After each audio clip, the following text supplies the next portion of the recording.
À Madame Roulon.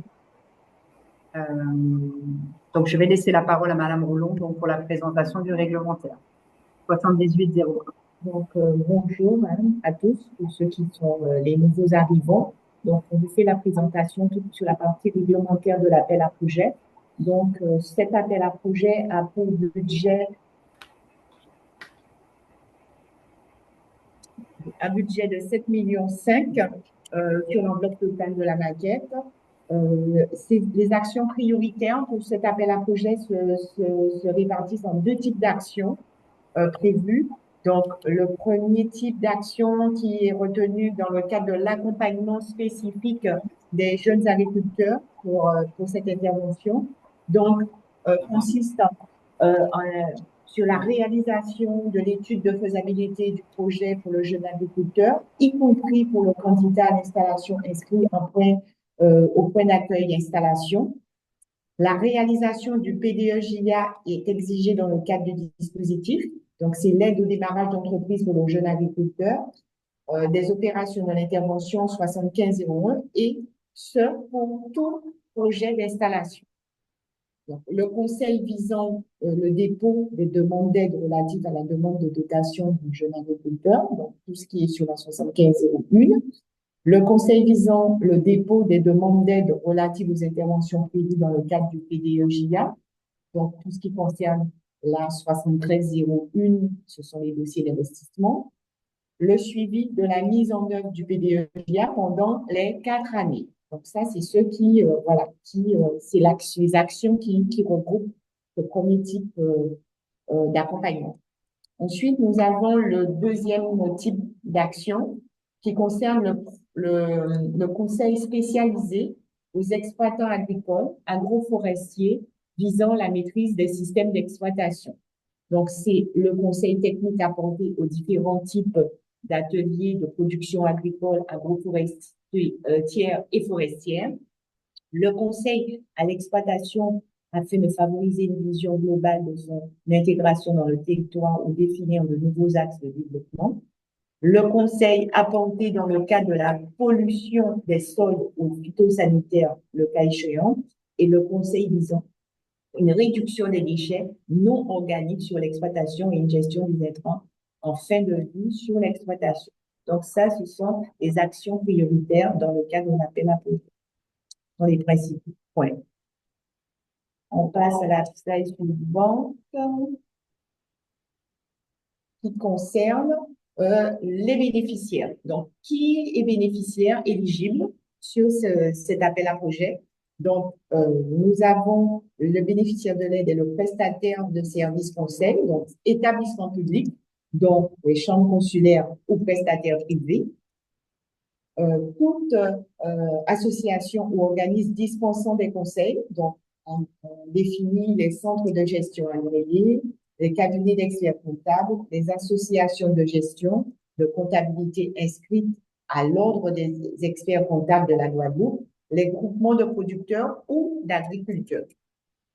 Le public cible, donc le public cible des actions de conseil et transfert sont les personnes actives dans le secteur agricole et forestier, donc les exploitants, conjoints d'exploitants travaillant sur l'exploitation et aides familiaux, salariés agricoles, exploitants forestiers, salariés forestiers, candidats à l'installation. Donc, c'est le public cible qu'on a défini. Ensuite, on passe sur tout ce qui est réglementaire dans les dépenses éligibles pour l'accompagnement spécifique là, des jeunes agriculteurs. Donc, dans ces dépenses éligibles, les dépenses éligibles sont les coûts unitaires des coûts fournis tels que conclus à l'issue de la procédure de sélection. À cet effet, les candidats présentent leur demande d'aide en précisant par type de prestation le coût unitaire proposé, le nombre de prestations prévues et pour rappel, le prestataire prévu dans le cadre de ce type d'action sont. Et on vous décline qu'est-ce qui est prévu dans ce type d'action. C'est la réalisation de l'étude de faisabilité d'un projet pour le jeune agriculteur, y compris pour le candidat à l'installation inscrit au point d'accueil d'installation, la réalisation du PDE-JIA exigé dans le cadre du dispositif, aide au démarrage d'entreprise pour le jeune agriculteur, des opérations d'intervention 7501, et ce pour tout projet d'installation. Le conseil visant le dépôt des demandes d'aide relatives à la demande de dotation du jeune agriculteur. Le conseil visant le dépôt des demandes d'aide relatives aux investissements prévus dans le cadre du PDE-JA. Le suivi de la mise en œuvre pendant les 4 années. Donc ça, c'est vraiment les dépenses qui sont rattachées spécifiquement aux dépenses concernant l'accompagnement des jeunes agriculteurs. On passe aux dépenses éligibles pour le conseil technique, aux exploitants agricoles, agroforestiers, forestiers. Donc, dépenses de personnel dédié à l'opération, donc salaire et charges, coûts directs et indirects calculés sur la base forfaitaire et correspondant à 40% maximum des frais de personnel directs éligibles et se référant à l'article 56 du règlement numéro 2021 10 060. La méthode, c'est multiplication du salaire brut de l'employé et des charges patronales par un taux fixe d'affectation au projet déterminé par son contrat de travail ou salaire de mission. Alors, un peu comme l'autre appel à projet, lorsque le personnel est affecté à temps partiel sur l'opération, une lettre de mission doit être fournie si le contrat, la fiche de poste ou la convention de stage ne le prévoit pas. La quotité du temps de travail doit être explicitée par le porteur de projet dans sa demande d'aide. Pas de feuille de temps, la quotité doit être explicitée dans la demande d'aide. Les dépenses de personnel suivantes ne sont pas éligibles, donc on se retrouve un peu dans le même cas de figure que l'appel à projet précédent, dont l'affectation à l'opération est justifiée par des feuilles de temps justificatives requises via la lettre de mission, contrat, fiche de poste formalisant cette affectation, dont le temps d'affectation mensuel n'est pas constant et dont le temps d'affectation à l'opération est inférieur à 15%, les frais de personnel titulaires de la fonction publique d'État. Et la dernière slide, c'est les engagements spécifiques. Donc, il est précisé dans l'appel à projet, avec des mentions qui seront reprises dans la convention d'octroi de l'aide, les points suivants. Donc, les points suivants, c'est des engagements spécifiques. C'est s'engager à suivre la mise en œuvre du PDE-JA pendant la durée de mise en œuvre du plan et informer le service instructeur de toute difficulté. Ça, c'est les engagements que vous devez suivre. Fournir chaque année un état de conseil fourni dans le cadre de l'installation des jeunes agriculteurs. Fournir chaque année un état de conseil technique fournit leur impact et les perspectives en lien avec les enjeux des entreprises de la filière.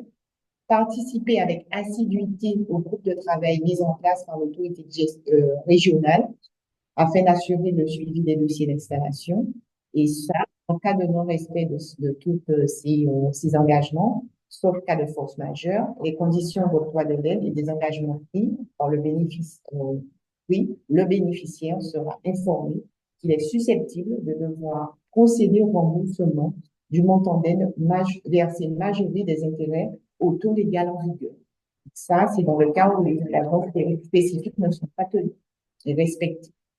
Donc, les calendriers, je fais un rappel, début d'éligibilité des dépenses 1er janvier 2025, fin de réalisation des opérations 31 décembre 2028, transmission des demandes de solde fin février 2020. Ces délais de fin s'entendent par des maximums. Donc, les éléments financiers, le taux d'aide publique maximum est de 100%. Selon la nature de l'opération, le financement pourra être soumis à la réglementation des aides d'État. Donc, on peut aussi, pareil que l'appel à projet précédent, après analyse de la réglementation applicable au regard de la nature de l'opération des dépenses prévisionnelles, un régime de minimis pourrait être utilisé ou un régime d'aide d'État.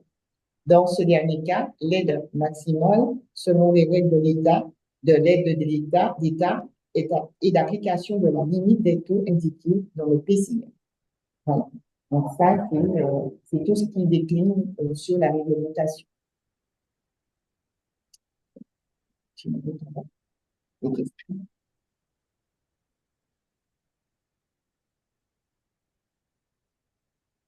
Alors, avant que Madame Verglas alors commence par les questions qu'on a reçues. Est-ce que à ce stade, par rapport à l'intervention de Madame Rouleau, il y a des questions?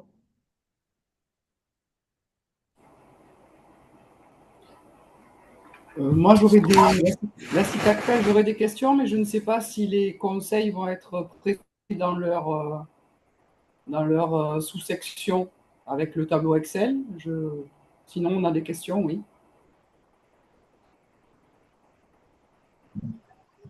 C'est calendalisé aussi, mais peut-être qu'il faudrait qu'on laisse dérouler les questions prévues et on voit si on doit poser des questions supplémentaires. Ok, je propose qu'on fasse ainsi, puisque logiquement, on a repris, en tout cas, les questions que l'on a reçues. Logiquement, et je dis bien, donc si certaines sont passées à côté, vous pouvez les reposer, et bien sûr, des questions complémentaires, pas de souci.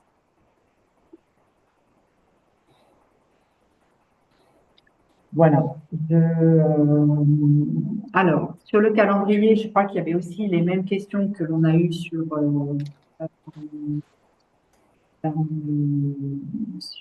comment l'appel à projet 7701. Donc, en fait, oui, tout à fait, ce sont des dates de fin qui s'entendent par des maxima, c'est-à-dire une fin de réalisation 31/12/2028. Sur l'éligibilité des dépenses. Il y a une question sur la nature, en fait, qu'est-ce qu'on entend par un encadrement technique standard pour les producteurs adhérents du MOPE. En effet, le cœur de métier, donc c'est la CICACFEB de notre service, et l'appui à la production, la planification, transfert des innovations, conseil phytosanitaire, fertilisation, ainsi que l'accompagnement à l'obtention en matière des signes de qualité HVE au bénéfice des producteurs adhérents de la CICACFEB.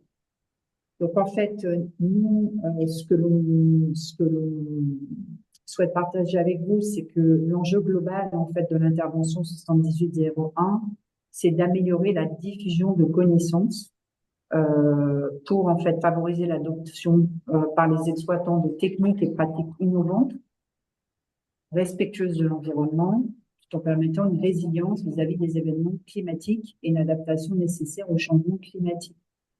Donc, en fait, lorsque vous nous posez cette question, nous vous répondons qu'en fait, le conseil qui est diffusé aux exploitants agricoles, il doit être en lien avec cet objectif et les types d'actions de l'appel à projet. Voilà.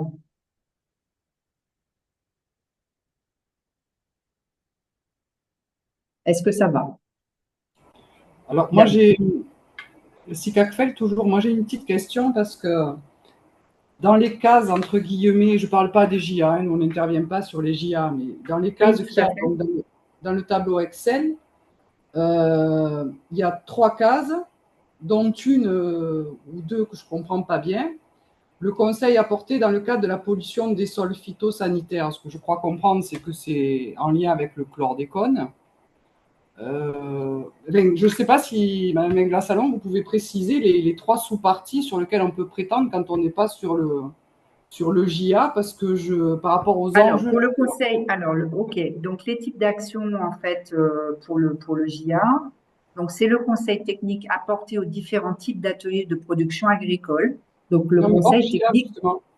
Pardon, hors JA, nous, pour les JA, ça… Oui, c'est ce que je viens de dire, c'est hors JA. Donc pour le conseil spécialisé, en fait, aux exploitations agricoles, donc il y a plusieurs types d'actions. Donc ça, c'est page 9 de l'appel à projet. Donc, en fait, on a le conseil technique apporté aux différents types d'ateliers de production agricole. C'est-à-dire, en fait, ce que vous faites tous les jours auprès de vos exploitants, auprès de vos producteurs. En fait, le conseil que vous améliorez, que vous faites, c'est-à-dire l'appui à la production,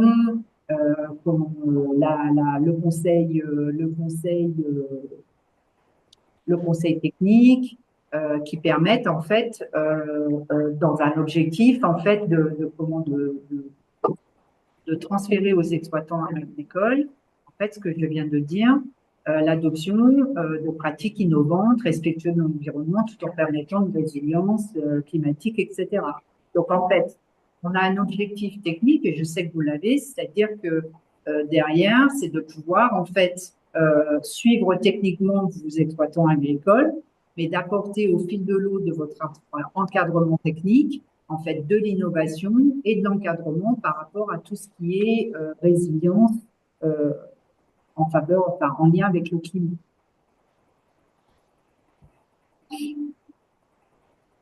Okay. Donc ça, c'est le premier type d'action. Le deuxième type d'action, c'est le conseil à l'exploitation afin de favoriser une vision globale et son intégration dans le territoire ou de définir de nouveaux axes de développement.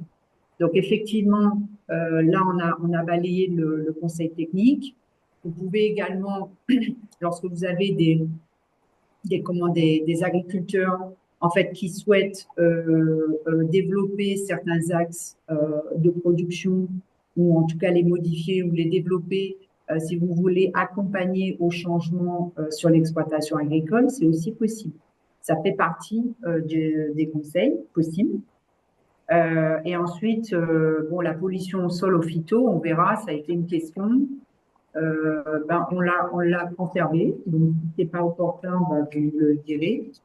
Et puis, le conseil visant à la réduction des déchets non organiques sur l'exploitation et la gestion des intrants. Donc ça, c'est un sujet qui reste prégnant, je pense, pour certaines filières, enfin, sauf erreur de ma part, mais qui est aussi une question de pratique à l'échelle de l'exploitation agricole. Est-ce que je peux intervenir par rapport à ça? J'avais des questions moi aussi, donc Laure de Roufignac. Alors, attends, je ne sais pas si Catherine a terminé. Alors, oui, mais c'était en lien avec ce que disait Roselyne, justement. Alors, laisse-moi juste finir. Donc, oui, sur le troisième, la pollution phyto, ce que vous l'avez bien repris, hein, les analyses chlordécone en Angleterre, nous, on les a toutes faites pour nos producteurs. C'est pas fermé à la chlordécone, hein, c'est-à-dire qu'on n'a pas... C'est quoi, alors ce serait quoi? Mais je ne sais pas, je ne suis pas, je suis pas là pour... Je dis juste que c'est une pollution des sols aux phytosanitaires. Après, ça peut être d'autres phytosanitaires si tel est le cas en Guadeloupe. C'est la chlordécone, bon, parce qu'on sait tous qu'il y a une pollution à la chlordécone dans certains sols. Mais s'il y a des pollutions à d'autres phytosanitaires dans les sols de Guadeloupe, ça peut être aussi un conseil qui peut être retenu. Voilà, c'est au phytosanitaire. Comme c'est un conseil à part, je pensais qu'il y avait vraiment des catégories bien identifiées. En tout cas, sur la chlordécone, c'est certain, si tel est le cas. Mais si vous avez en fait des sols qui sont concernés par cette problématique, mais hors chlordécone, c'est possible aussi. Bon, enfin, nous, on n'en a pas vu. Sur le quatrième, nous, ça semblait plutôt en rapport avec de la collecte, puisque en fait, ce sont des intrants en fin de vie, mais qui sont non organiques. Donc, ça veut dire polluants, en fait. Et on ne voit pas bien ce qu'on peut y mettre, étant donné que c'est destiné pour nous à de la collecte. Celui-là non plus, on ne sait pas quoi y mettre dedans.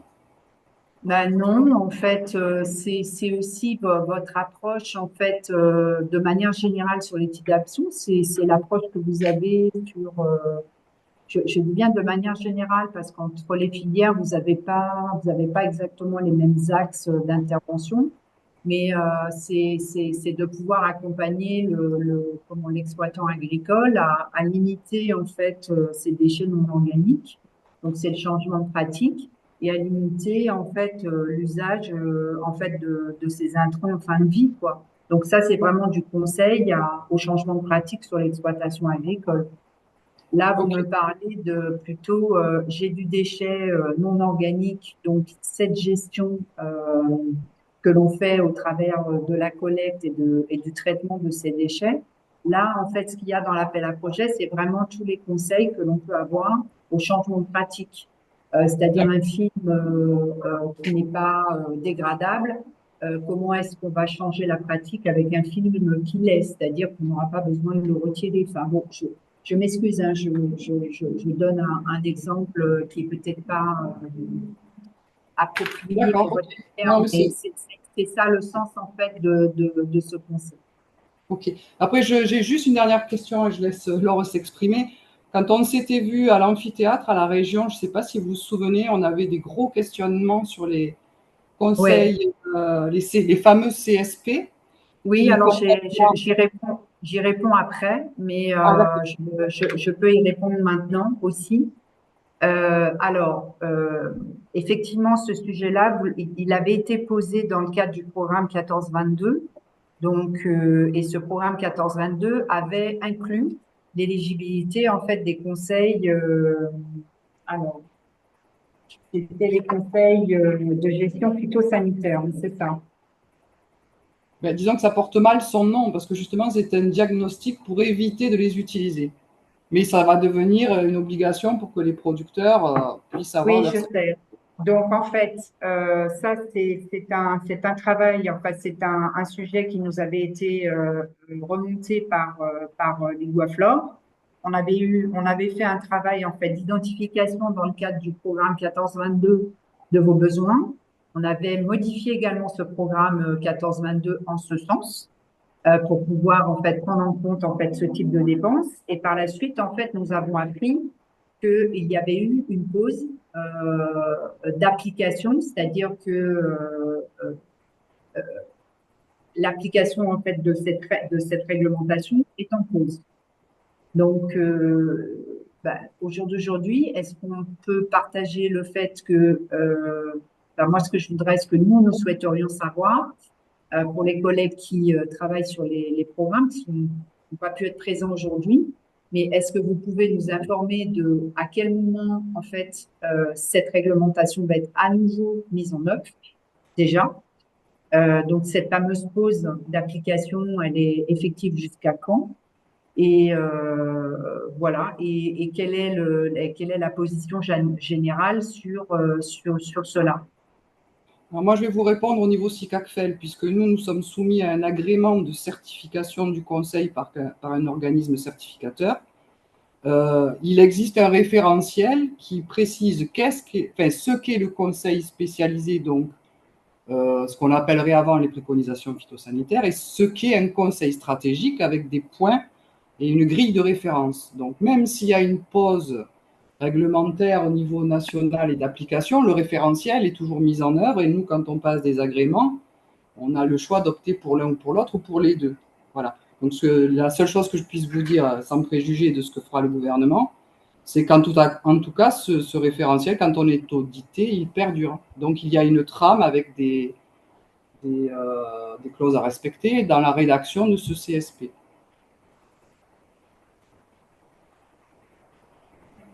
Je n'ai pas très bien compris, en fait, ce référentiel est perdure par rapport Les à gens, l'IGP, le HVE, non, enfin, non, les gens qui donnent du conseil phytosanitaire sont soumis en entreprise à un agrément, comme l'agrément ministériel organisation de producteurs.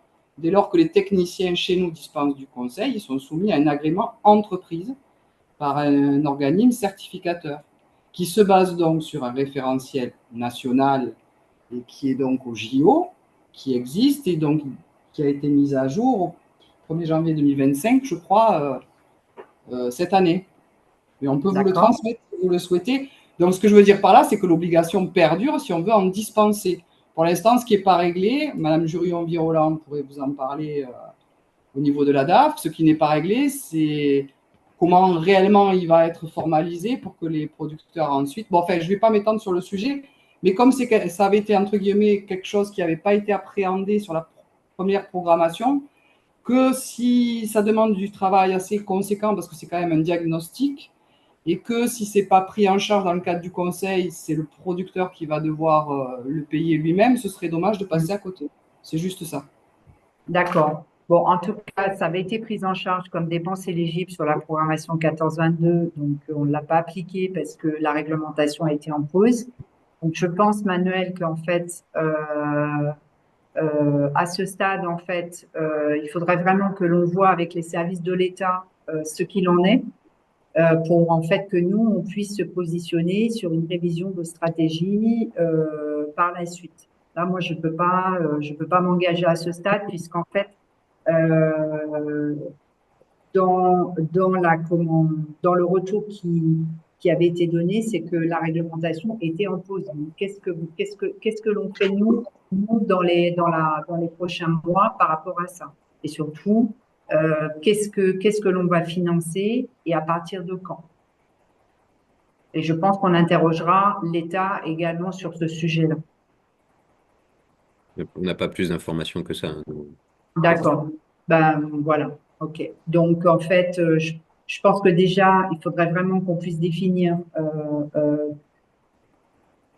comment ça va se passer en termes d'application, cette fameuse pause, ben, comment elle est gérée, et par la suite, pour pouvoir anticiper en fait sur les besoins. Ben ça, à ce moment-là, on se reverra. Mais là, pour l'instant, nous, on est un petit peu dans le flou sur l'application de cette réglementation.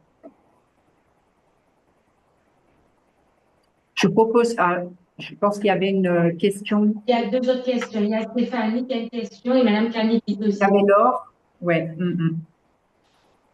Enfin, moi aussi, j'avais une question. Effectivement, j'ai pas levé ma main, mais si les autres peuvent passer avant. Mais enfin, c'était quand même en lien avec ce dont on a parlé. C'est pour ça que ça pourrait peut-être être intéressant que j'en parle maintenant. Par rapport au conseil spécifique sur les déchets et sur les pollutions des sols. C'est vrai que quand on lit l'annexe Excel du plan de financement, enfin, j'ai un peu peur que ce soit une bombe à retardement, en fait, toute cette déclinaison de conseils au moment où on va faire la demande d'aide et ensuite au moment du traitement des demandes de paiement. S'il y a une déclinaison de conseils très importante à traiter, alors que bien souvent, ces conseils de pollution et de déchets, on les traite dans des conseils plus généraux, justement, soit dans des phases de développement d'exploitation ou d'installation. Donc, c'est vrai que moi, de mon côté, j'envisageais plutôt à ne pas faire de demande spécifiquement justement sur ces types de conseils pollution et gestion des intrants en fin de vie et de les intégrer dans un conseil plus global Oui. et l'expliquer dans la note technique, en fait. OK, entendu. Oui, bah, si vous pensez que oui, OK, entendu, Laure. OK, C'est possible. envisageable. Tout à fait. OK. Oui, tout à fait. D'accord. Bon, ben, merci. C'est bon, j'ai fini. Stéphanie? Oui, en fait, j'ai un petit peu de mal à, peut-être moi qui ai un problème à, à visualiser ce qu'on nous demande concrètement. Donc, on n'est plus dans les histoires de visite sur place, conseil, visite sur place, avec une fiche de conseil à remettre. Est-ce que, par exemple, si on fait des réunions d'information à destination des agriculteurs, est-ce que ça rentre dans le cadre des conseils qui sont financés? J'ai un petit peu de mal à voir comment Alors, est-ce qu'on justifie.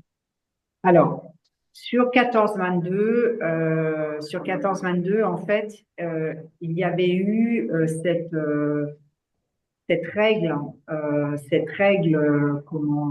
réglementaire, on va dire, enfin, voilà, européenne, où en fait, on était vraiment sur une approche, vous vous rappelez, marché public, bon, ça avait été réglé, et après, on était vraiment sur du coût unitaire de conseil. Sur 23-27, en fait, à la demande également de structure, hein, c'était de dire, bon, est-ce qu'on peut pas repartir sur ce qui se faisait sur cette 13, c'est-à-dire de financer, hein, parce qu'on a, enfin, je rappelle, hein, on avait eu une réunion de mémoire en fin 2022 sur ce sujet-là, je crois. On s'était tous réunis sur le dispositif conseil, c'était au Rézé. Et donc, j'étais avec Monsieur Moustache et nous avions en fait discuté de comment est-ce qu'on allait appréhender en fait cette 78-01. Puisqu'en fait, l'obligation du coût unitaire, Stéphanie, elle n'existe plus sur 23-27 et on pouvait s'autoriser à repartir sur de la dépense de personnel. Voilà.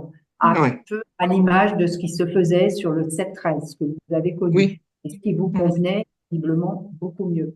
Donc, j'ai envie de dire que, évidemment, que il y aura en justification des rapports évidemment techniques que vous allez nous fournir sur l'encadrement de vos adhérents. Donc ça va être le livrable qu'on va vous demander. Donc ça existe toujours. Mais là, en fait, la dépense qui est retenue, c'est les dépenses de personnel, plus tout le reste en coût indirect.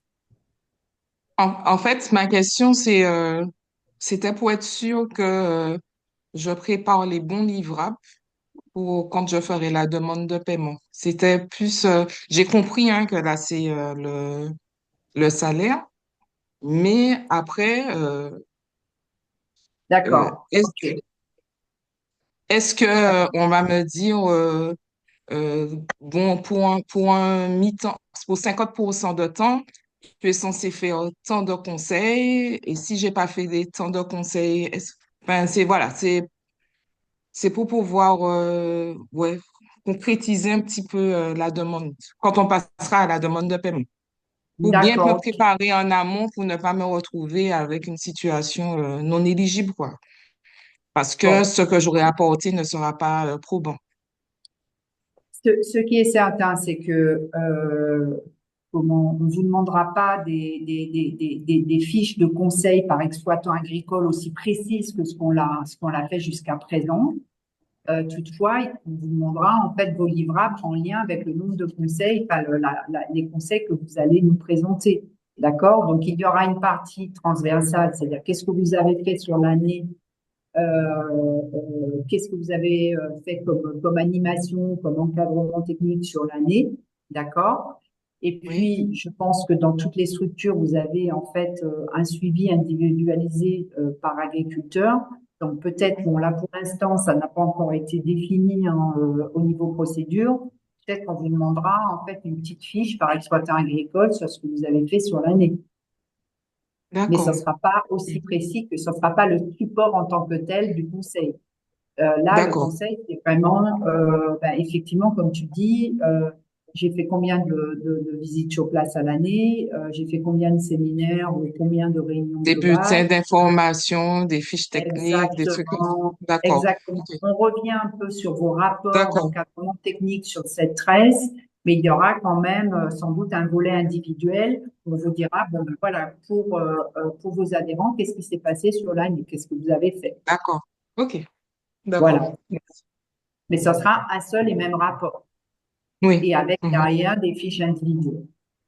d'accord, merci. Je t'en prie. Il y a une question de Madame Kaneki.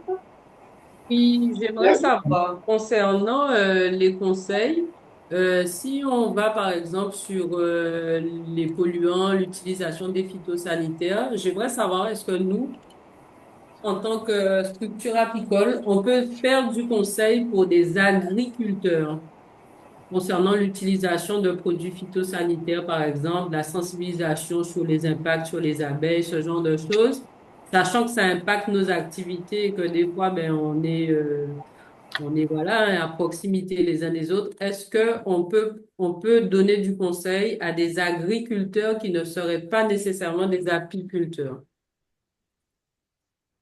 Oui, oui, tout à fait. Vous pouvez, enfin moi je connais pas trop le périmètre en fait de la législation pour donner des conseils sur les phytosanitaires, mais si ça fait partie effectivement du conseil à avoir sur en fait les agriculteurs qui sont autour des zones où vous avez des ruches, oui, pourquoi pas, bien sûr, c'est possible ça. Si, Ça est-ce que fait par partie. exemple, on peut ça- imaginer inclure dans notre projet Oui, des oui, tout à sessions fait. de formation pour les agriculteurs de Oui, SICACFEL ou autres structures qui ne concernent pas nos adhérents propres? oui, complètement. Super, merci beaucoup. Ouais, ouais, complètement. Et c'est pour ça Oui, on est beaucoup plus libre là de comment vous dire. C'est-à-dire que là, le conseil, en fait, il est moins serré à l'adhérent avec la fiche technique adhérent. Donc, en fait, tout ce qui est conseil collectif qui vise effectivement à favoriser, ben, justement, vous êtes en plein dedans des techniques innovantes, respectueuses de l'environnement, ben oui, tout à fait, vous pouvez le faire. Et pas spécialement que vos adhérents qui produisent du miel. Tout à fait, c'est carrément possible. oui, je me permets, hein, juste pour compléter Sabine, Benoît Foucan, Oui, pourquoi on a posé cette question? C'est parce qu'il y a quelques années, nous avions eu une vraie problématique avec des filières du monde végétal où on avait perdu des abeilles et on aimerait vraiment pouvoir les sensibiliser aujourd'hui sur ces pratiques, sur l'importance des abeilles et tisser une vraie relation entre le monde des abeilles et le monde végétal. Et je pense qu'il y a vraiment des conseils techniques spécifiques à donner. Parce que nous, on est entre le lien, on est entre le végétal et l'animal, et donc on rentre Ok. vraiment dans cette transversalité. Et je crois que c'est important qu'on passe à ce stade pour nous, quoi, pour préserver les abeilles. Ben, pas de problème. Après, voilà, vous faites le pontage avec vos collègues en végétal. Et nous, il n'y a aucun problème là-dessus. À partir du moment où les pontages, voilà, je ne sais pas si vous voulez faire des conventions, enfin, faudra nous expliquer. Mais il n'y a aucun problème pour pouvoir le financer puisque ça rentre dans la droite ligne, en fait, de l'appel à projet et de ce que l'on vise. Super. Eh ben, merci. Merci. Une dernière question de Cicacrel et après on poursuit. Ouais. Oui, en fait, j'ai un peu de mal à voir comment vous allez évaluer, parce que vous nous laissez entendre du coup que l'appui technique standard qu'on réalise auprès de nos producteurs serait éligible. Donc pour moi, l'appui technique standard, effectivement, c'est de l'identification de l'appui sanitaire, hein, donc de l'identification et du conseil phyto derrière, au niveau fertilisation, choix variétal, aide aussi peut-être à l'irrigation, le temps d'irrigation ou le matériel, le dimensionnement du réseau. Et je ne vois pas trop comment démontrer, ou en tout cas, oui, concrètement, comment montrer que ce sera en adéquation avec les objectifs que vous nous aviez dit, hein, de diffusion, de connaissances innovantes, de pratiques innovantes, que c'est adapté au changement climatique, que je ne vois pas trop comment en termes de livrables ou même au niveau du conseil lui-même, comment je pourrais mettre en avant que ça va dans ce sens-là de diffusion de pratiques, parce qu'en fait, la grosse demande qu'on a au niveau de l'OP, effectivement, c'est vraiment un appui, bon, c'est pour ça qu'on a dit standard, c'est des conseils standards en termes de dosage d'engrais, quelle quantité d'engrais, à quel moment le positionner, telle ou telle variété, est-ce qu'elle est adaptée par rapport à la saison, par rapport à la région, euh, les ravageurs, la gestion des ravageurs, la gestion de l'eau. Et, et donc, je ne vois pas trop concrètement comment montrer l'adéquation ou qu'on est dans une action de diffusion de connaissances innovantes et en lien avec le changement climatique, avec l'adaptation au changement climatique. Alors, moi, Dernière remarque, ce oui. n'est pas précisé non plus au niveau de l'appel à projet qu'on aura un rapport annuel à faire. Il y a beaucoup d'éléments sur des livrables et des livrables vraiment, on va dire, assez précis qui seraient attendus. Et là, vous nous annoncez qu'on aura un rapport, qu'on pourra faire un rapport annuel d'activité. Peut-être que là, oui, on pourra argumenter, mais est-ce qu'on n'aura que le rapport ou il nous faut aussi les autres livrables, des actions d'animation collective, des fiches documentaires réellement, des documents qu'on aurait fait pour justement mettre en évidence ou valoriser certaines nouvelles pratiques, ou je ne sais pas, je ne vais pas être plus long parce que j'aurais déjà... D'accord. Bon, moi, ce que je comprends, c'est que, bon, enfin, en dehors de la question que vous venez de poser sur l'enjeu global, bon, je vais vous laisser réfléchir à cette question, parce que moi, je pourrais pas aller au-delà de ce que dit l'appel à projet. Par contre, ce que je retiens, en fait, c'est que vous avez besoin d'une clarification sur les livrables qui seront attendus à la suite de cet appel à projet. Donc, on va pouvoir revenir vers vous pour plus de précision sur ce sujet-là, parce que je comprends que vous devez dès à présent, en fait, vous positionner sur, je comprends ça parfaitement bien, hein, sur des enregistrements, des compilations, voir s'il faut faire des fiches techniques, etc. Donc, c'est noté et on va regarder, on va travailler ce sujet-là en interne pour revenir très vite vers vous. Je propose qu'on poursuive sur l'éligibilité des dépenses. Excusez-moi, mais cette précision serait apportée avant qu'on puisse déposer la candidature? Oui, oui, tout à fait. Tout à fait. On va revenir vers vous. David Magnier, j'avais juste une dernière question sur le point qu'on voit actuellement, comme j'ai pas pu la poser avant. Est-ce qu'il y a moyen? C'est juste une question de compréhension. Oui, vas-y, je t'en prie. Oui, c'est que dans les dépenses inéligibles, on disait que on n'est pas sur du temps d'affectation mensuel. Il ne faut pas que le temps d'affectation mensuel soit constant. Oui. Et alors que le conseil, il est généralement, enfin, on ne fait pas le même volume de conseil par mois. Enfin, je voulais mieux comprendre cette notion. Je comprends bien qu'on peut avoir une lettre de mission annuelle sur un pourcentage. Alors, si tu veux, j'y reviens parce qu'il y a eu beaucoup de questions sur les dépenses de personnel. Donc, si tu me permets, ça fait partie des réponses et je vais développer par rapport à ta question. D'accord? Très bien. Merci. Il n'y a pas de souci. Alors, je poursuis et je vais revenir sur la question qui vient d'être posée. Donc, il y avait également une question sur le SARL. En tant qu'entreprise privée, suis-je éligible à cette mesure? L'information n'est pas très claire concernant les structures comme la mienne, dont je suis gérante non salariée et sans salarié à ce jour. Les coûts salariaux étant les seuls pris en charge, cela signifie-t-il qu'une entreprise sans salarié ne peut faire que du conseil JA et de l'accompagnement JA? Alors, la réponse donc en fait que l'on donne, c'est qu'effectivement, en fait, dans l'appel à projet, la SARL, elle est éligible statutairement dans la mesure où son objet repose sur la dispense de conseil. Donc, il n'y a pas de problème sur le statut même de la structure. Elle peut donc se positionner sur l'appel à projet quant à l'accompagnement des jeunes agriculteurs, dans la mesure où les engagements sur la durée du conseil peuvent être remplis, puisqu'en fait, Madame Roulon vous a expliqué en fait que sur cette programmation 23-27, il y aura des engagements sur la durée du conseil, notamment sur le suivi des jeunes agriculteurs sur la durée de leur plan de développement.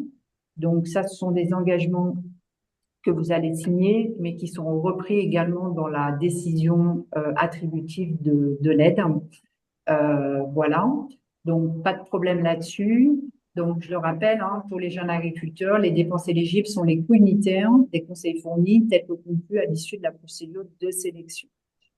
Pour les dépenses de personnel, donc suite à cette question, il s'agit de dépenses de salaire, effectivement, afférents à des techniciens, des ingénieurs qui sont employés au sein d'une structure, dont l'objet, la mission est de fournir un encadrement technique. Donc, sur la partie conseil spécialisé aux exploitations agricoles, agroforestiers et forestiers, en fait, on est sur une dépense éligible qui est de la dépense de personnel plus le taux de 40% sur les coûts indirects, et on va y revenir. Donc, par rapport aussi à cette question, on rappelle juste rapidement, en fait, les critères de sélection qui sont dans l'appel à projet. Donc, notamment le prix des prestations proposées. Donc, ça, c'est plutôt pour les JA. L'expérience du candidat dans le domaine d'intervention du conseil, les qualifications et les compétences des agents qui délivrent le service de conseil, la viabilité économique du candidat, la pertinence de l'offre de service au regard des objectifs du conseil, des besoins et défis du territoire, et la prise en compte des enjeux environnementaux climatiques dans l'offre de conseil. Voilà.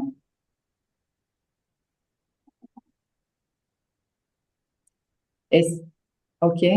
Alors, je poursuis. Donc, sur les coûts directs, donc ça, il y avait cette question, est-ce qu'ils incluent des frais de déplacement, bateau, hébergement, repas pour des missions à Marie-Galante ou la Désirade? Oui, les coûts directs, en fait, qu'est-ce que c'est? c'est effectivement ça, c'est qu'ils peuvent comprendre des dépenses liées aux participants, les déplacements et les hébergements. D'accord? Mais attention, hein, sur les coûts directs, notamment l'encadrement technique, soyez attentifs en fait sur l'éligibilité des dépenses. En fait. On est rentré dans quelque chose de très simple, c'est-à-dire qu'en fait, dans le conseil technique spécialisé, il y a deux dépenses. Il y a la dépense de personnel et tout le reste, c'est-à-dire 40%.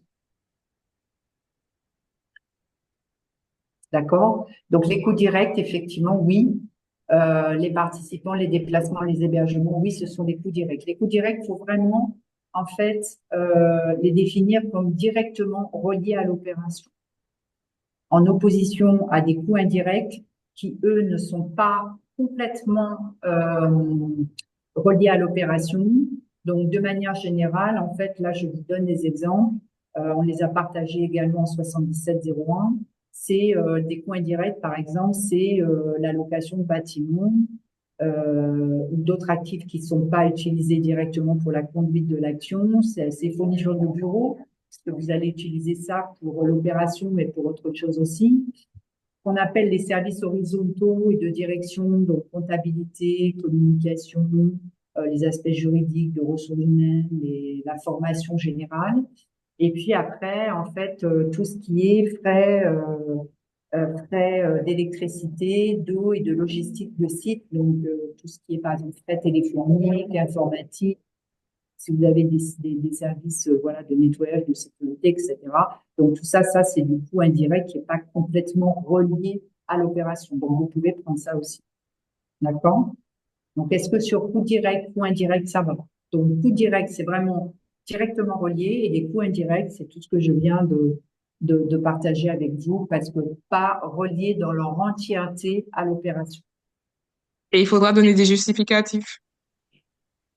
Il faudra en fait dans l'appel à projet en fait expliquer comment tu bâtis ton 40%.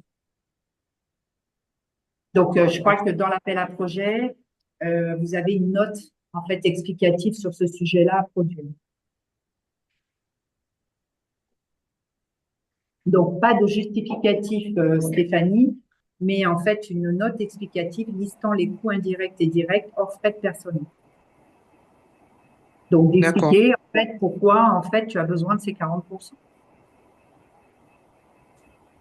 C'est-à-dire Peut-être que j'avais mal lu le document, dépenses éligibles, j'avais lu fourniture et consommable, mais peut-être que j'ai mal lu. Je vais relire. Tu vas relire? D'accord. Ouais, peut-être que c'était le Ok. contraire.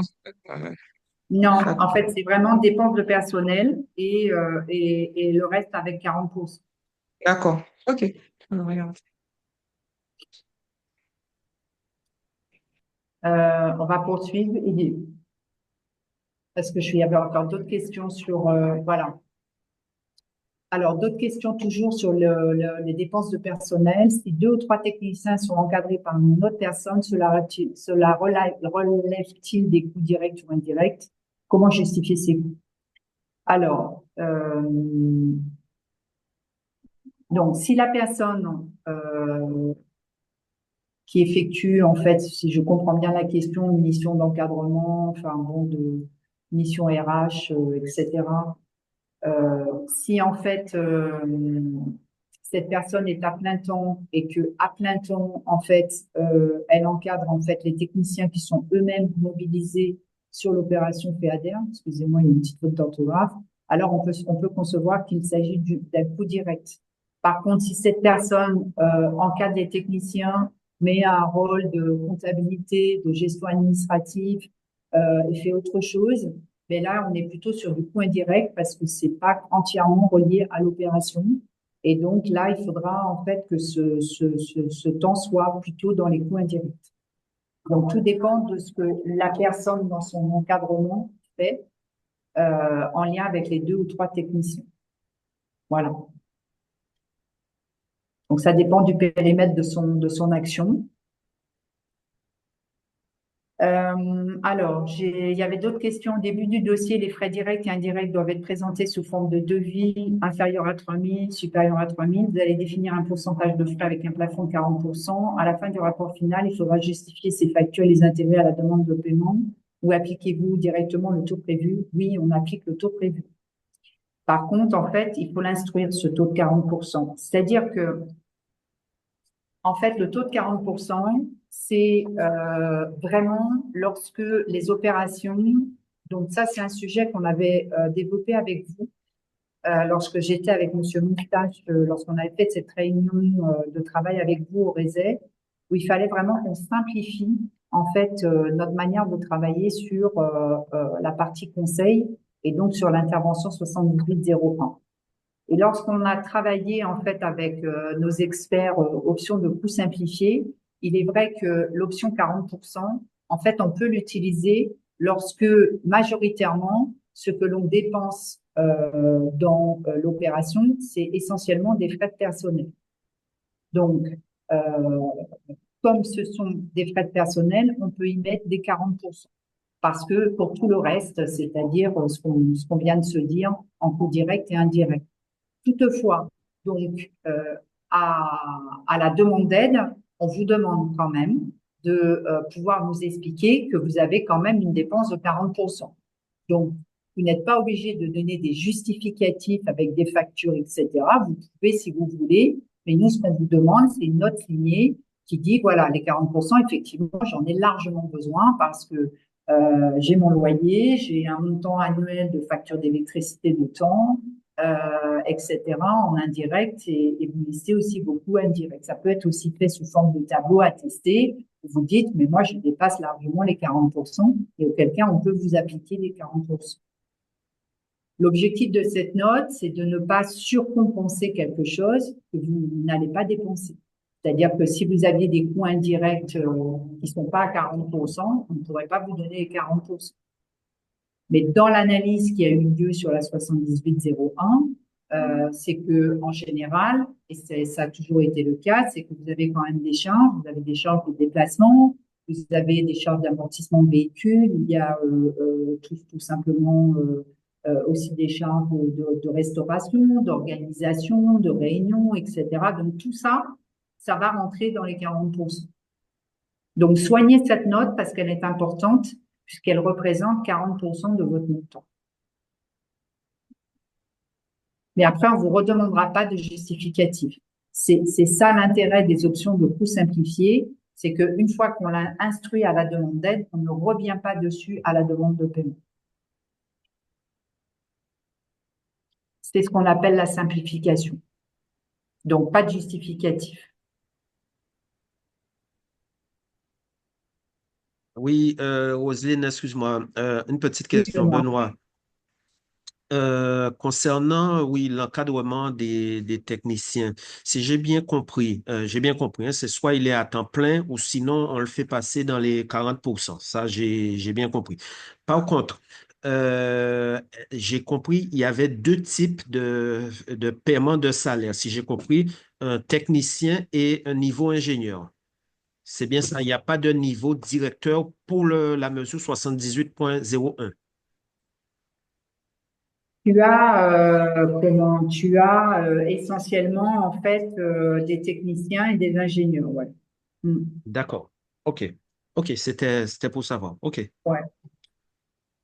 Et donc, c'est les mêmes plafonds que la mesure 77.01, hein? Ouais, je pense que c'est dedans. Alors, attends. Je viens vérifier quelle page.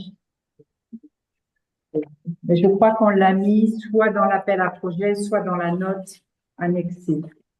D'accord. Donc, 49 000 pour le technicien et 61 000 pour l'ingénieur conseil. C'est ça, c'est exactement ça. OK, merci. Je t'en prie.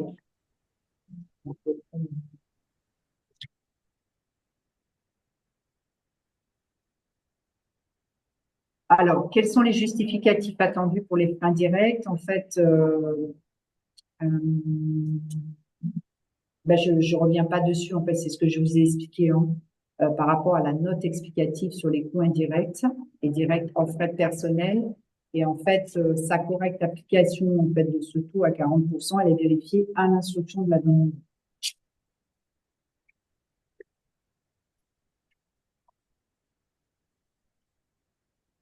Alors, autre question également, la SCEA au miel porte des conseils techniques pour les apiculteurs. La structure souhaite s'associer avec Alliance Élevage, qui serait le chef de file, tandis que les techniciens resteraient employés par la SCEA au miel. Alors, ce que l'on vous répond, c'est que les dépenses, en fait, elles doivent être supportées par le bénéficiaire. Donc, c'est à vous de voir qui va porter, en fait, cette demande d'aide. Mais si la dépense est supportée par SCEA au miel, en fait, on vous demande vraiment, on vous suggère fortement de déposer la demande par SCEA au miel, quitte à ce que vous puissiez après prendre des partenariats avec Allianz. Ça, c'est à vous de voir dans votre organisation. Mais pour nous, c'est important qu'en fait, le demandeur, c'est lui qui supporte la dépense. OK, c'est une vraie réponse que tu nous apportes là. Donc, il est très clair que vaut mieux que la SEA au miel porte les techniciens pour la filière apicole, et si j'ai bien compris, hein. En tout cas, celui qui présente la demande d'aide, c'est lui qui doit supporter la dépense. D'accord. Donc, il présente la dépense de ses salariés, en fait. C'est ça. OK, À vous de, merci. à vous de, voilà, à vous de vous organiser après avec Alliance, mais voilà, c'est vraiment important de garder ce principe. Je ne sais pas si Laetitia est connectée, si elle m'entend, mais ça change toute la donne, hein. OK, mais on discutera de ça après. OK, merci, merci Rosine. Je t'en prie. J'entends, Benoît. On va s'entendre. Excusez-moi, hein, je réponds juste à Benoît, Laetitia Aliméa, Alliance Élevage. J'ai bien entendu et c'est nettement plus clair. On s'entendra après, entre nous. Ok, Merci. Merci. entendu. Merci. La pollution au sol phyto, bon voilà, on a déjà évoqué ce sujet-là, donc c'est à vous de savoir si c'est pertinent ou pas à l'échelle de la Guadeloupe, voilà. Bon, ça c'est pas voilà. Sur la grille valeur, on l'a vu, donc on était plutôt euh, sur un sujet de conseil technique visant la réduction des déchets, la gestion de l'intrant à l'échelle de l'exploitation. Agrivalor, c'est plutôt la gestion in fine en fait du déchet qui est présent sur l'exploitation, si j'ai bien compris, qu'il faut traiter, et donc Agrivalor à ce moment-là intervient. C'est bien ça pour la gestion de ces déchets. Et en fait, quel est le nombre de jours de travail à retenir? 229 jours pour 1037 heures. Alors, il faut savoir, et c'est ce qui a été dit également dans l'appel, enfin sur la partie 7701, il faut savoir en fait que l'on travaille de manière différente sur 23-27, puisqu'en fait, on n'aura plus de fiche de temps. Si jamais en fait vous voulez avoir des techniciens affectés partiellement à l'opération, en fait, le montant que vous allez présenter à la demande d'aide, c'est tout simplement le salaire brut de l'employé, plus les charges patronales, avec le taux d'affectation du projet. Voilà. Qui est déterminé dans son contrat de travail, sa fiche de poste ou lettre de mission. Donc, on est vraiment sur un sujet, si par exemple, je prends un montant, par exemple, vous avez un technicien qui coûte 50 000 euros par an. Vous avez quelqu'un qui fournit un encadrement technique et qui coûte 50 000 euros par an. Si en fait cette personne est dédiée à 100% de l'opération, parce que il faut qu'elle soit dédiée à 100% de l'opération, et vous indiquer pourquoi elle est à 100%. Dans ce cas, en fait, on prendra l'entièreté de son salaire. Si si elle est affectée partiellement à l'opération, par exemple, elle fait 50% de son temps, elle fait de l'encadrement technique. Et dans ce cas, on va multiplier en fait le coût de cette personne par 40%. Et c'est ça qui fera le montant de votre demande d'aide dans le cadre de cet appel à projet. Et dès que vous avez des quotités, rappelez-vous, en fait, il faut vraiment que ça soit marqué quelque part. Donc, soit c'est marqué dans le contrat de travail, dans la fiche de poste ou dans une lettre de mission. On a reprécisé les éléments à minima d'une lettre de mission. Et surtout, nous expliquer pourquoi 40% et pas 30% et pas 20% et pas 60%. Ça, c'est extrêmement important parce que nous devons en fait instruire le pourcentage d'affectation à l'opération. Donc, mettez bien dans votre demande d'aide des explications sur ce sujet-là parce que par la suite, en fait, ce sera beaucoup plus simple puisqu'en fait, on va multiplier votre dépense par la quotité. Donc 40, 50, 100%. Mais à la demande d'aide, il faut vraiment dire, mais pourquoi en fait, lui, je l'affecte à 40% et non pas à moins ou à plus. Donc, prenez le temps de bien expliquer dans votre demande la quotité. Et ensuite, vous devez vous engager sur cette quotité au travers d'un document contractuel. Donc, comme je vous l'ai dit, le contrat, une fiche de poste signée ou une lettre de mission. Rosine, j'ai une petite question. Oui. Si par exemple on fait du suivi de ferme de référence, donc on est payé pour ça, hein, pour suivre les fermes. Le montant que l'on perçoit, donc c'était pour le transformer, c'est pour ne pas faire du double financement. Si j'enlève le montant du réseau de référence et après je le transforme en temps de travail, enfin, je fais tout mon calcul, ça peut passer comme ça. Je peux dire, donc j'ai le salaire de la personne, j'enlève la partie réseau, je vais traduire en temps de travail, je vais déduire, même si c'est pas tout à fait évident. Et quand on additionne les deux, on doit arriver à 100%. Donc, FEADER plus, enfin, on pourrait arriver à 100%, mais il faut pas dépasser les 100%. Est-ce qu'une logique comme ça pourrait passer? Alors, en fait, tout dépend de comment tu es financé sur tes réseaux de référence. Ça, il faut regarder précisément ce que c'est. Est-ce que c'est une prestation? Qu'est-ce que ça comprend? Ah ouais, d'accord. Ok, Eh ok. ben oui, Ouais, c'est pareil. parce que peut-être que c'est pas que du salaire, c'est du coût indirect également. Enfin, il faudra regarder parce que en fait, il faut regarder le périmètre de ce qui est financé déjà dans le réseau de référence. D'accord. Tu vois? Donc ça, Ok. c'est une première chose. Et ce qui est certain, c'est effectivement si tu as une même personne qui travaille en réseau de référence et en encadrement technique, ben, c'est de pouvoir évaluer le temps dédié Mhm. à chaque action. Action. Ouais. D'accord. Tu Ok. vois? Mais Mhm. effectivement, ça, il faut. Alors, ça, par contre, c'est un sujet, il faut qu'on le regarde ensemble, tu vois. Et de D'accord. reprendre, en fait, ta convention réseau de référence, comment elle est écrite et qu'est-ce qu'elle couvre. D'accord. Ok. Mais déjà, dans un premier temps, tu as déjà un premier travail de dire, ben, le taux d'affectation, en fait, c'est lequel pour D'accord. l'agent qui est en charge de cette double action et de l'encadrement technique et du réseau de référence. D'accord. Donc ça, tu vois, par exemple, là, il faut qu'on regarde avec toi qu'est-ce que c'est précisément. Mhm. Ok.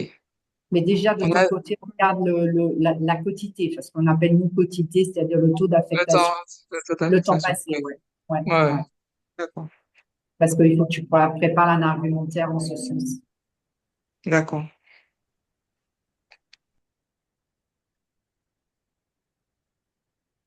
Application Euh, de cycle actuel, rapidement. Oui, juste une petite question. La quotité définie, elle est annoncée à la candidature à l'appel à projet. Est-ce qu'ensuite elle peut évoluer d'une année à l'autre?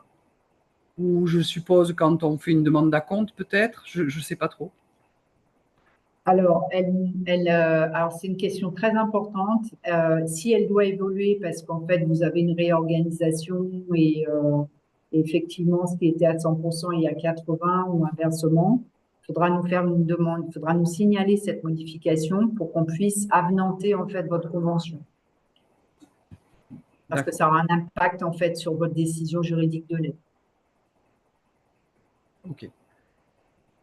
Mais oui, c'est comme toute vie de projet, on pourra tout à fait revenir sur ce sujet-là et réinstruire en fait, et réinstruire au regard de ce que vous allez nous expliquer en termes de changement d'organisation. Mais c'est très important parce que, très très important cette question parce que c'est vraiment là la vie du projet en fait de cette opération de conseil.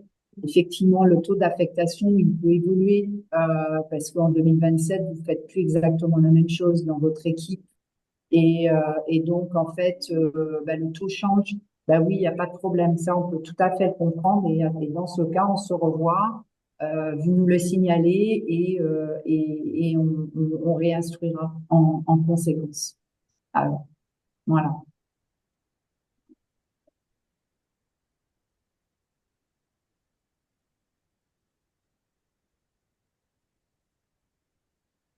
Peut-être terminer la dernière slide, mais je crois que… Ah oui, voilà. Oui, donc, c'était le fameux certificato.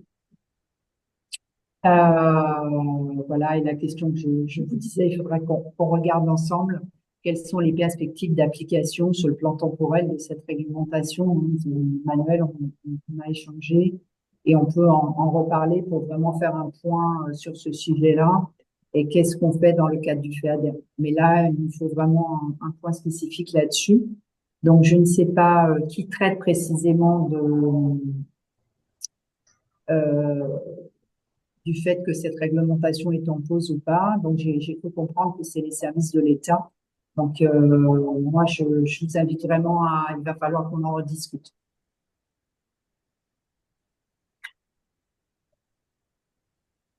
Oui, j'ai une question. Oui, ouais, j'attendais de voir la fin des questions. Alors, j'avais fait remonter une question, mais qui n'a pas été notée par rapport aux gérants salariés.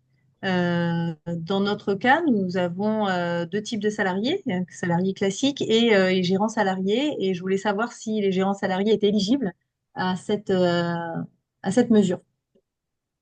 Alors, oui, ça a été répondu. Alors, on va remonter. En fait, c'est pas une question de gérant salarié, donc on remonte. C'est une question d'éligibilité des dépenses. En fait, nous, la dépense, c'est les dépenses de personnel. Donc, si vous avez des dépenses de personnel, elles sont éligibles.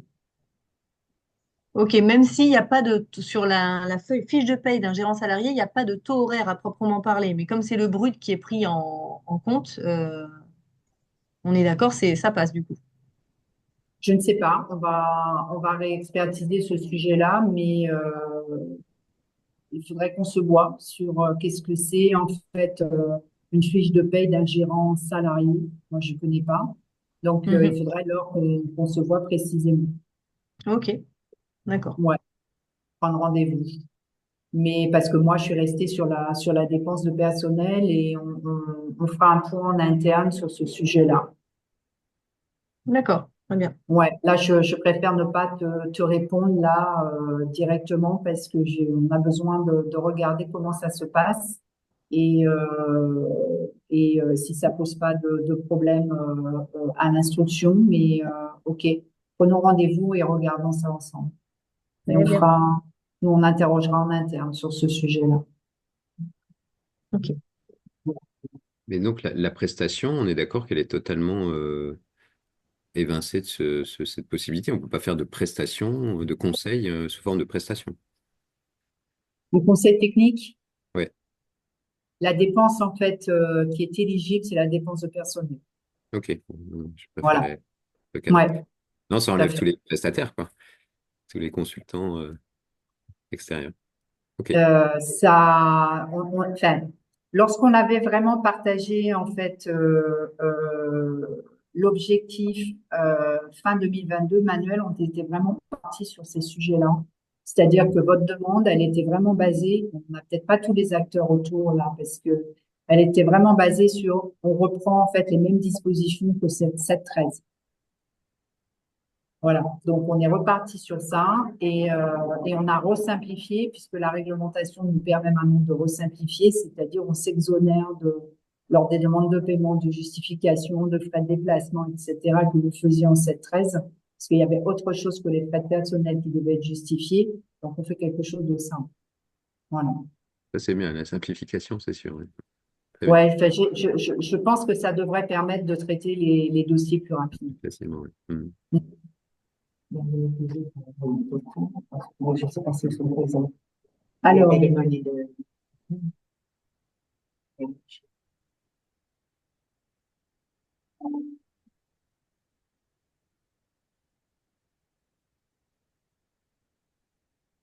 Alors, faut-il fournir un devis sur les frais de personnel?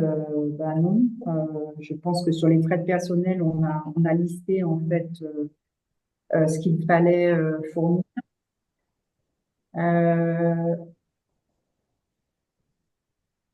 donc l'annexe 3 à fournir comme dossier technique, possible de nous envoyer le modèle.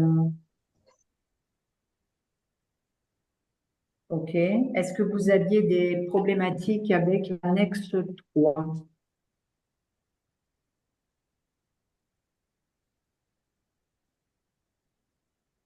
Ça, Est-ce c'est la que M. question. Vigassami, il est connecté? Je vois que M. Vigassami avait des questions. Oui, c'est ça. En fait, on lui a demandé d'intervenir, mais je ne sais pas s'il est là. Est-ce que tu le vois?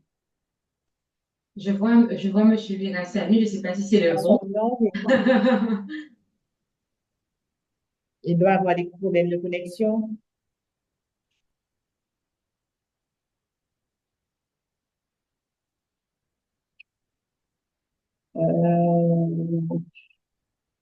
Alors, l'annexe 3.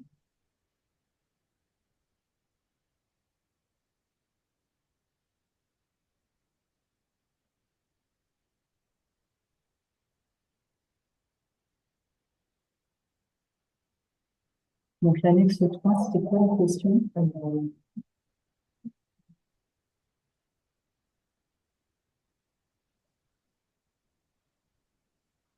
Pour un dossier d'encadrement technique. Oui, alors sur l'annexe 3, donc l'annexe 3, ah oui, je comprends, c'est les engagements spécifiques à l'intervention 7801. D'accord. Oui, il faut la fournir, puisqu'en fait, chaque année, donc si vous faites que de l'encadrement technique et vous ne faites pas de conseil jeune agriculteur, en fait, vous devez fournir cette annexe 3 et cocher en fait la troisième ligne qui est fournir chaque année un état des conseils techniques fournis, leur impact et les perspectives en lien avec les enjeux des entreprises et de la filière.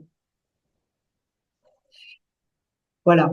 Et pour ceux qui font du dossier JA, donc il y a la partie d'engagement sur, c'est ce que Madame Roux a partagé avec vous, s'engager à suivre la mise en œuvre des PDE JA pendant la durée de mise en œuvre du plan et informer le service instructeur de toute difficulté, fournir chaque année un état des conseils fournis dans le cadre de l'installation des jeunes agriculteurs. Et le troisième engagement, c'est pour l'accompagnement JA, c'est participer avec assiduité au groupe de travail mis en place par l'autorité de gestion régionale afin d'assurer le suivi des dossiers installation.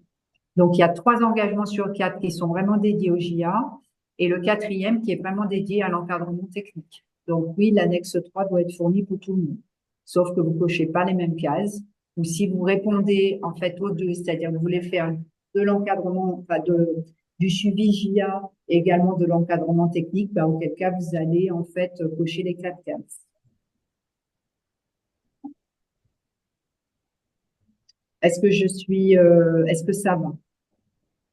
Vincent a des problèmes de connexion. C'est un problème de micro. Laure, si tu as une question, en attendant. Oui, donc, moi, ma question. Un devis pour les frais de personnel, nous, on ne donne pas des devis pour des frais de personnel.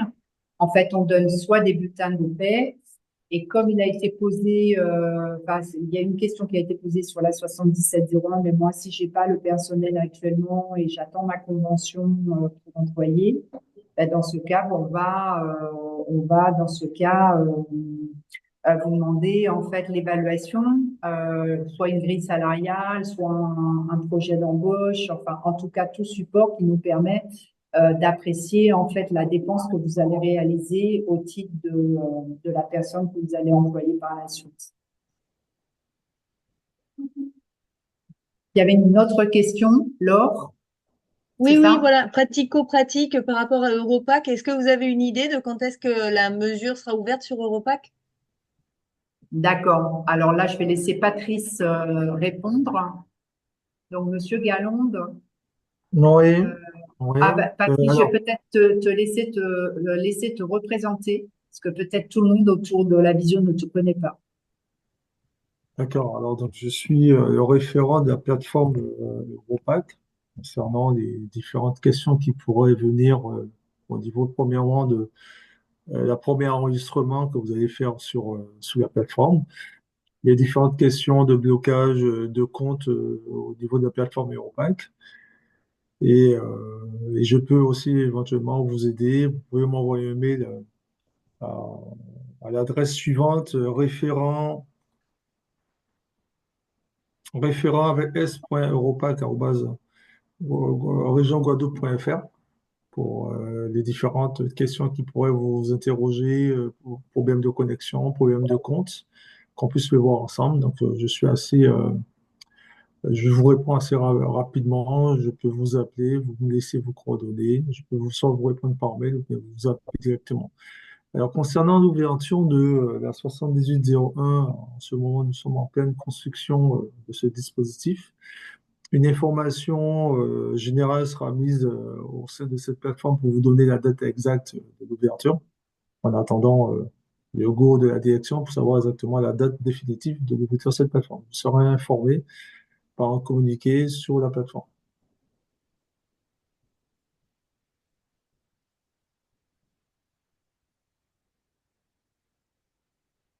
Ok, merci. Est-ce qu'il y a d'autres Vous en- questions?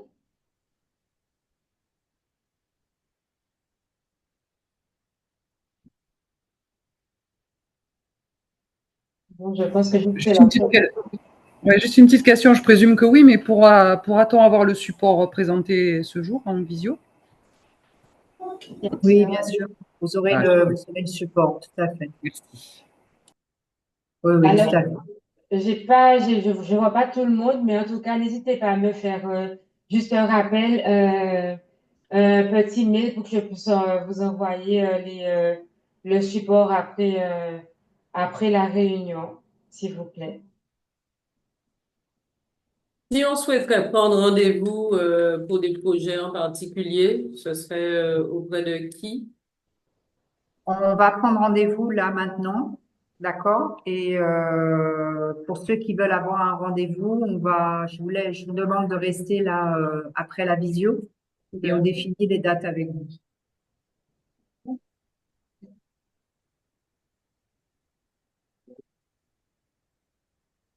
Il y a Donc pas sur de... le PowerPoint, Cathy, je te laisserai juste en fait me laisser le temps de remettre dans le PowerPoint la question de l'avance, hein. D'accord, ok, pas de souci. Ça marche. Ouais.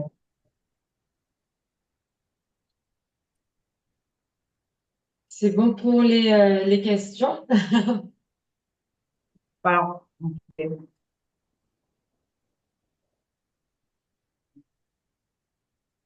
Donc, s'il n'y a pas, voilà, s'il y a pas d'autres questions, Gina, est-ce que tu peux rappeler juste l'adresse générique, pardon, de la direction FEADER, s'il te plaît? L'adresse générique. Projet FEADER. Oui, voilà. Projet FEADER. Alors, attends, je te dis ça tout de suite, mais pas que ça soit pas. Alors, oui, c'est. Parce que Alors, je le mets dans le chat. Bon, après, c'est à la fin de l'appel à projet. avec un S. Parce que c'est ce que Ces projets, en fait, avec un S tiré du 6 FEADEAN, tiré du 6 FEAN, @ région-guadeloupe.fr.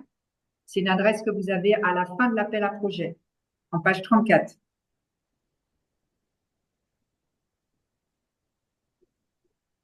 Et sinon, si vous voulez vraiment avoir des informations de précision, ben, on prend rendez-vous là, à la fin du webinaire et on fait un point précis sur vos questions.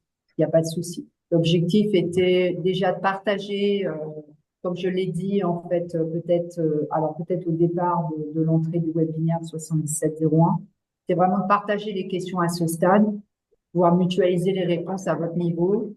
Et maintenant, sur les questions précises de vos opérations, ben, dans ce cas, on prend rendez-vous dès à présent, je préfère, parce que contrairement à la 7701 où en fait il y a un report, sur la 7801, il n'y a pas de report.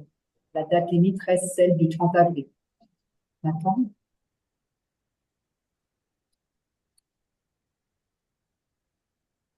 Voilà, donc ben, peut-être Cathy, s'il n'y a pas d'autres questions, Oui, ben si, oui, ceux qui ben, souhaitent avoir des rendez-vous restent connectés.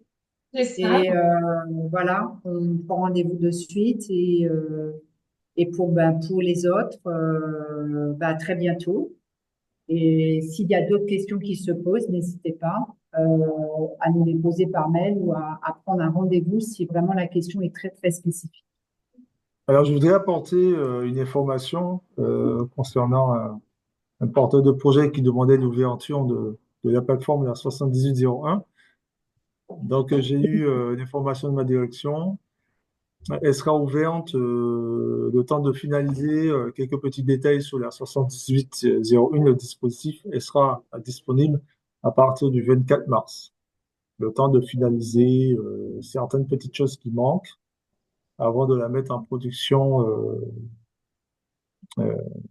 avant de mettre le dispositif sur la plateforme de production. Donc, ce sera pour le 24 mars, l'ouverture de la plateforme.